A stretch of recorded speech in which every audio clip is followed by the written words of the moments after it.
नमस्कार।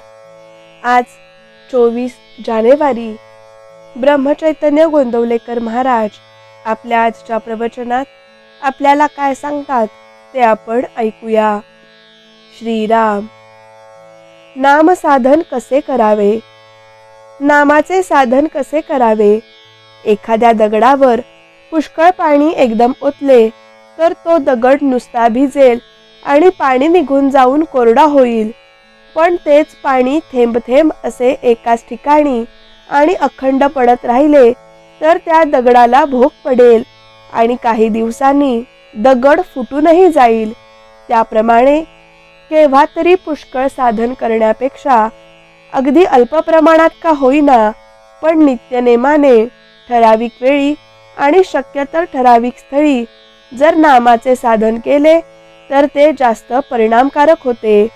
जात्याला 2 पेठी असतात, त्यातले एक स्थिर राहून दुसरे फिरत राहिले तर दळण दळले जाऊन पीठ बाहेर पडते, पण जर दोन्ही पेठी फिरत राहिली तर ते दळण दळले न जाता फुकट श्रम मात्र होतात। माणसाचे शरीर आणि मन अशी 2 पेठी आहेत, त्यातले मन हे स्थिर आहे आणि देह हे फिरणारे पेठे आहे। मन परमेश्वराच्या ठिकाणी स्थिर करावे आणि देहाने प्रपंचाच्या गोष्टी कराव्यात। प्रारब्धाचा संबंध देहापर्यंतच असतो। प्रारब्ध रूपी खुंटा देहरूपी पेठ्यात बसून तो त्याला फिरवतो आणि मनरूपी पेठे स्थिर असते। देह प्रारब्धावर सोडावा आणि मन भगवंताच्या स्मरणात स्थिर ठेवावे। याहून नामाचे साधन दुसरे काय? हे साधन अमक्यालाच साधेल असे नाही, ते कोणालाही साधेल।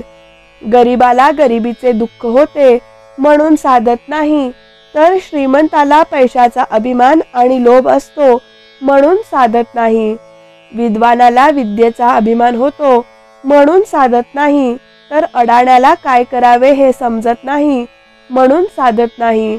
साशंक वृत्तीने कितीही साधन केले, कितीही नामस्मरण केले तरी कधी समाधान होणार नाही।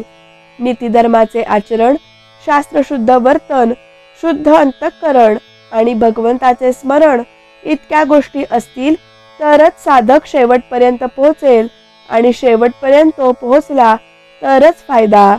घरी पोहोचल्यावर पत्र लिहा असे म्हणतात, याचा अर्थ हाच आहे। प्रपंच करीत असताना वाईट विचार मनात येतात, त्याप्रमाणे परमार्थ करीत असतानाही वाईट विचार आले म्हणून घाबरण्याचे कारण नाही। ज्यावेळी वाईट विचार मनात येतील त्यावेळी भगवंताचे नाम घेतले तर त्या विचारांची मजल पुढे जाणार नाही। दृढ विश्वासाने नाम चालू ठेवावे। जिथे कर्तव्याची जागृती आणि भगवंताची स्मृती आहे तिथेच समाधानाची प्राप्ती होते। भगवंता मी तुझा आहे असे रात्रंदिवस म्हणत गेल्याने भगवंत प्रकट होत जाईल आणि भगवंत जितका प्रकट होत जाईल तितके मीपणाचे दडपण आपोआप कमी होत जाईल। श्रीराम जय राम जय जय राम। श्रीराम जय राम जय जय राम। श्रीराम जय राम जय जय राम।